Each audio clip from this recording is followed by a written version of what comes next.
그리스도의 풍성하신 은혜와 사랑이 늘 함께 하시기를 바랍니다. 오늘 이 아침에는 에스겔 제38장 1절로 13절까지의 말씀, 생명의 삶 큐티 8월 10일자 말씀입니다. 에스겔 38장 1절입니다.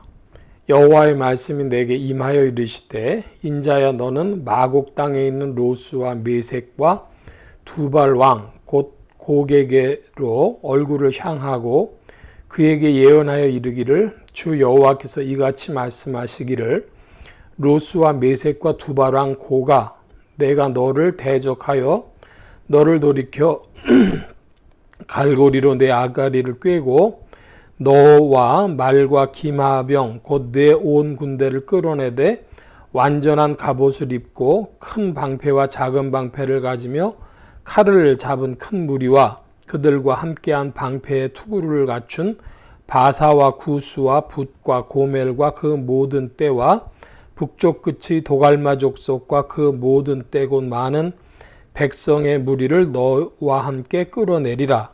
너는 스스로 예비하되 너와 네게 모인 무리들이 다 스스로 예비하고 너는 그들의 우두머리가 될지어다.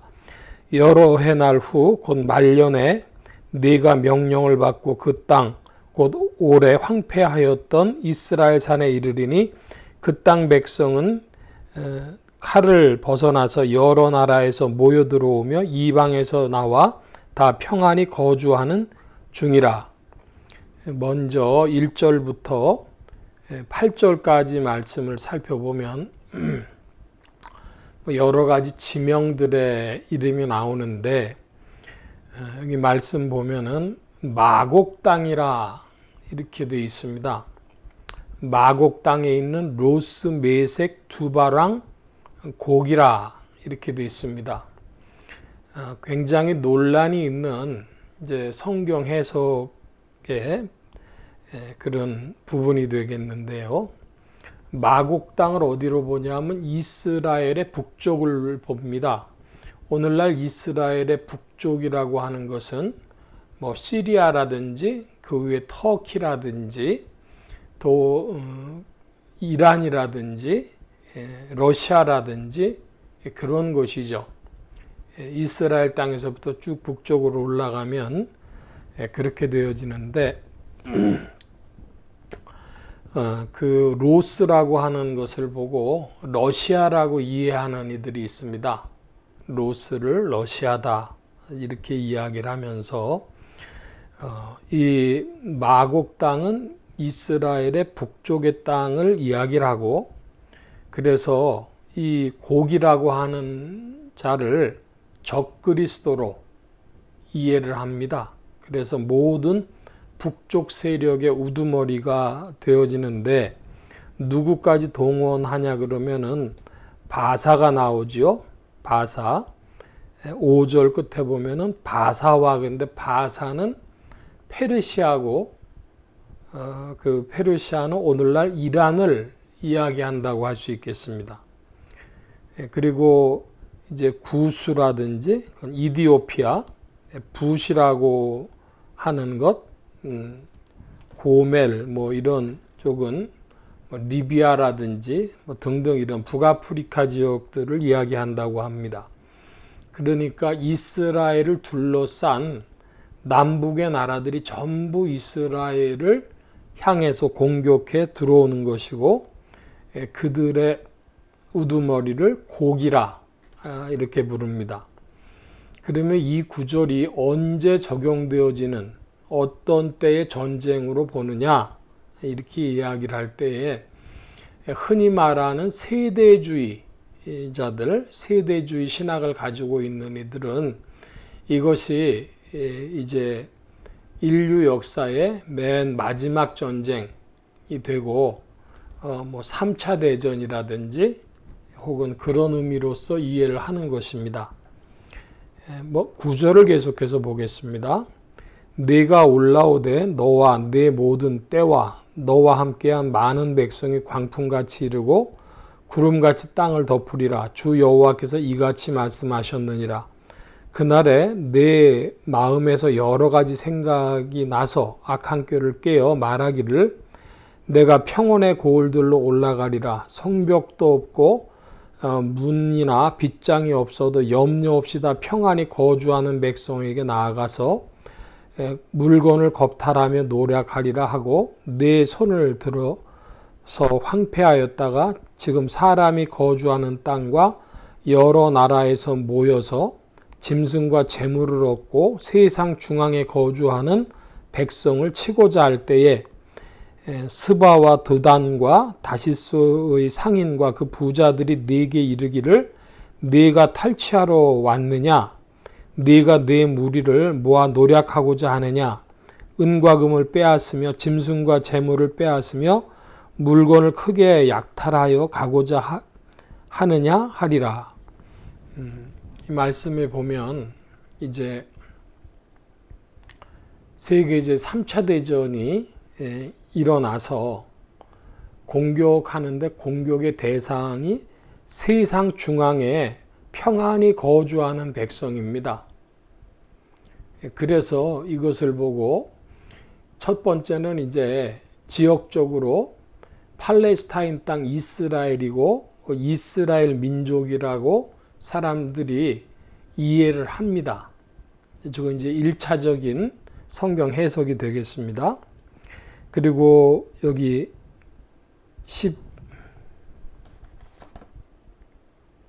13절에 나오는 그 말씀에 보면은 스바와 드단과 다시스의 상인과 그 부자들이 네게 이르기를 그랬습니다. 이렇게 군대로서 세상 중앙을 치러 오는 이 곡과 그 세력들에게 질문을 하는 것이죠. 상인들이. 이건 뭐냐면 정치와 경제의 충돌로 봅니다. 그래서 그 상인들은 이런 전쟁을 원치 않죠. 그래서 죄송합니다.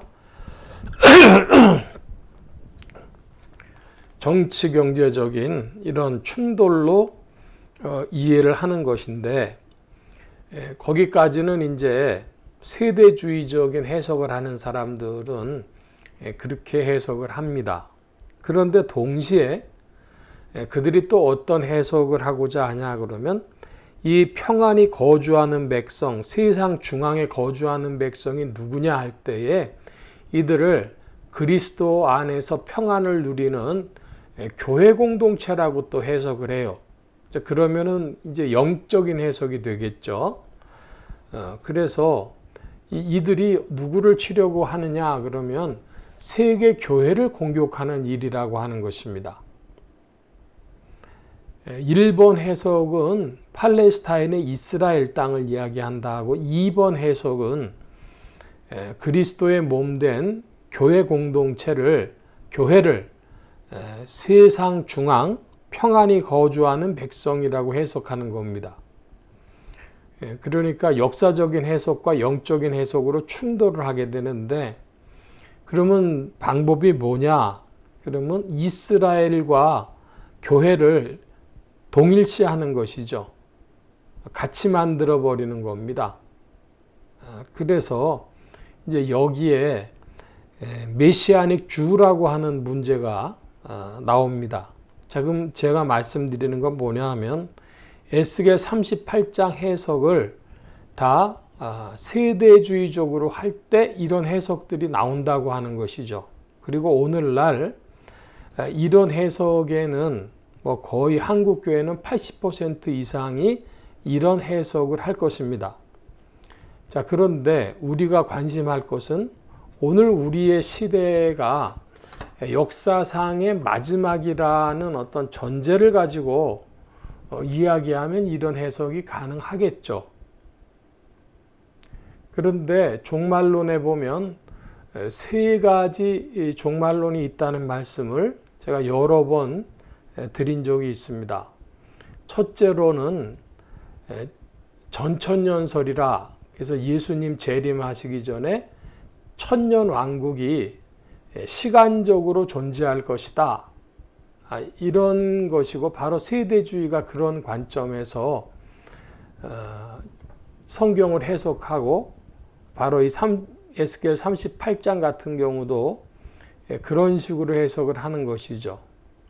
그런데 그렇지 않고 영적으로 해석하는 이들이 있습니다. 무천년설이라 그래서 그런 천년왕국은 존재하지를 않고 예수 그리스도께서 초림 이후에 다스리시는 모든 그 왕국이 천년왕국이고 그러므로 시간적인 천년은 없다. 칼빈은 그런 주장인데 루터는 그거보다 더 강력하게 주장했습니다. 뭐라 그러냐 하면은 시간적인 물리적인 천년왕국을 주장하는 자들에겐 저주가 있을지어다 이러면서 성경을 유대교 중심적으로 그 팔레스타인 중심적으로 이해하는 그런 것이 잘못됐다고 하는 걸 아주 강경하게 그렇게 밝힌 바가 있습니다. 근데 후천년설이라고 있어요. 후천년설은 19세기 말까지는 굉장히 호응이 있었다가 세계제 1, 2차 대전을 거치면서 이제 사람들이 그 파국을 보고는 별로 관심하지 않은 게 후천년이었습니다. 후천년설이란 뭐냐 그러면 인류의 과학 문명이 최고도로 발전하고 하나님을 아는 지식이 온 지구에 충만해졌을 때 여호와를 아는 지식이 온 바다에 물이 덮은 같이 충만하여질 그때가 이제 천년 왕국이 시작되는 때다. 그 천년 왕국의 시대다. 그래서 후천년설은 그 천년 왕국이 시작하는 것이 언제인지 모르지만은 이제 여호와를 아는 지식이 온 지구의 사람들에게 충만하여지는 복된 시간, 그때를 천년 왕국이라고 이제 이해를 한 것이죠. 여러분은 어떻게 생각을 하십니까? 지금 굉장히 그 과학 기술이 최근에 있어서 급진보를 하고 있는데, 급격한 발전을 하고 있는데 AI에 대해서 말씀드리는 겁니다.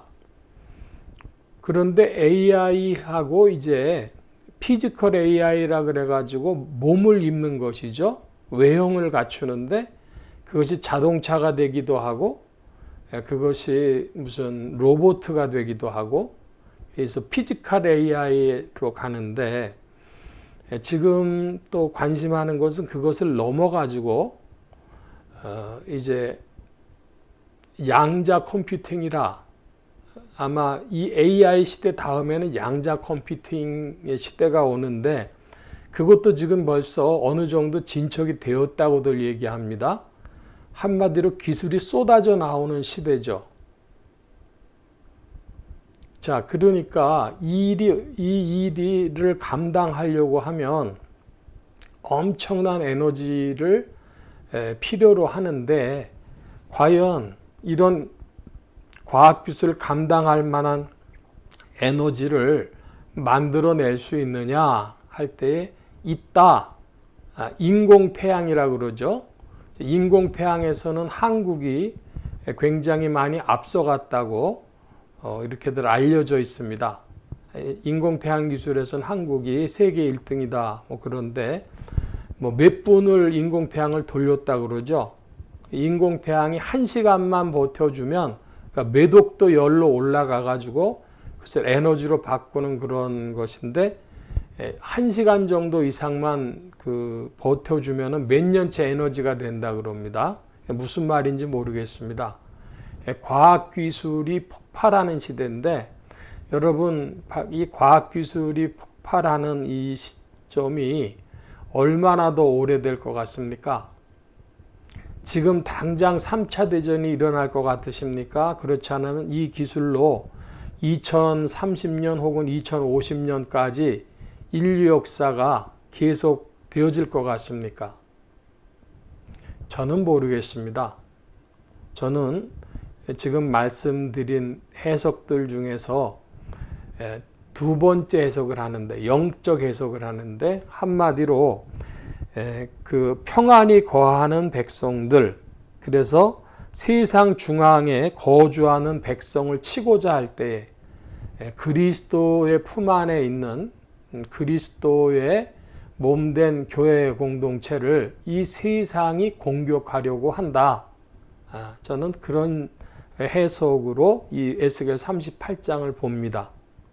이 성경 말씀에 대한 해석이 조금 이제 복잡해지기는 하는데, 에스겔을 저는 신령한 해석으로 보고 그것이 오히려 2000년 동안의 시간을 견뎌온 정통적인 해석이다, 이런 말씀을 드립니다. 그래서 오직 우리는 날마다 그리스도 안에 있으므로 사나 죽으나 우리는 그리스도의 것이고 그리스도 안에 있으므로 평안을 누리고 그리스도의 성령님과 함께 날마다를 전진한다. 우리는 아는 것이 부족해도 날마다 성령님과 함께 전진하기를 소원합니다. 오늘 말씀 여기까지 봅니다. 기도합니다. 만복의 근원 되신 주님, 함께해 주셔서 이 세상이 모두 모여 세상 중앙에 평안이 거하는 백성들을 치고자 할지라도 주님께서 우리의 보호자가 되어주시고 주의 날개 아래 품어주시는 줄 믿습니다. 그리스도의 성령님과 함께 날마다를 전진하는 복된 발걸음들 되게 하시며 한 주간과 오늘에도 새 힘 주시고 은혜 가운데 인도하여 주옵소서. 감사하며 의지하올 때에 예수 그리스도의 이름으로 기도하옵나이다. 아멘.